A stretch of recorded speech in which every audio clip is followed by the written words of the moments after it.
In the late 1990s, when the internet was still in its early days, television shows were beginning to find new life outside the boundaries of traditional broadcasting. Among the many programs of that era, South Park stood out not only for its outrageous humor and satirical edge, but also for the way it became one of the first shows to be widely pirated online. Long before streaming services dominated the entertainment landscape, the unauthorized sharing of South Park episodes highlighted how technology was reshaping the relationship between media companies and their audiences. The early spread of pirated episodes was directly tied to the rise of digital file formats and peer-to-peer sharing networks. Fans discovered ways to record episodes, digitize them, and distribute them across new online communities. This was at a time when high-speed internet connections were rare, and downloading even a short video could take hours. Yet the demand for South Park was so high that many viewers were willing to endure slow transfers to get access to the show.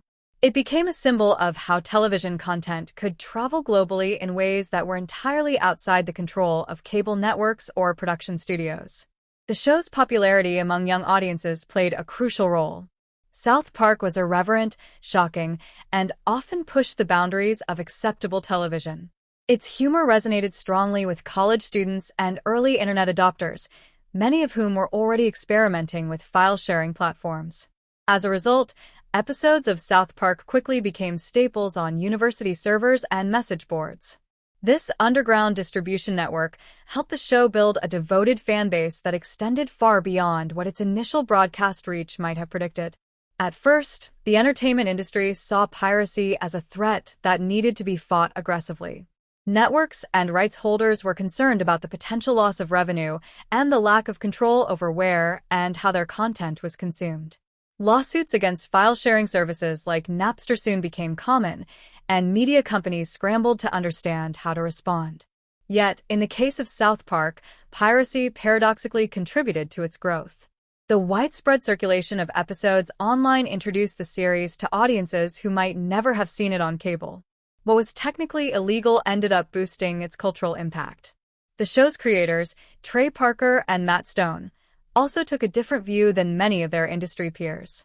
They recognized that piracy was evidence of audience enthusiasm rather than simply theft. In later years, this perspective influenced their decision to make full episodes of South Park available online for free through official channels.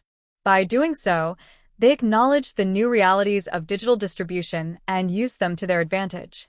Instead of trying to shut down every unauthorized copy, they embraced the idea that easy access could translate into long-term loyalty. The story of South Park and online piracy also foreshadowed larger changes in the entertainment world. Today, streaming platforms like Netflix, Hulu, and Paramount Plus dominate, offering audiences instant access to vast libraries of content. But 2 decades ago, fans had to invent their own systems to get what they wanted.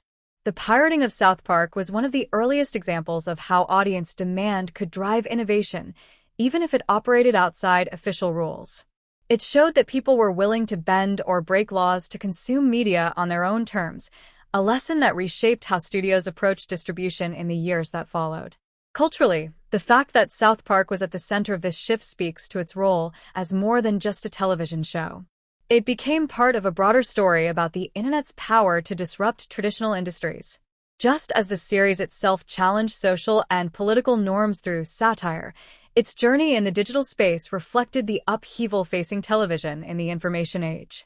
Fans wanted control, immediacy, and freedom, and South Park unintentionally became a case study in the future of media.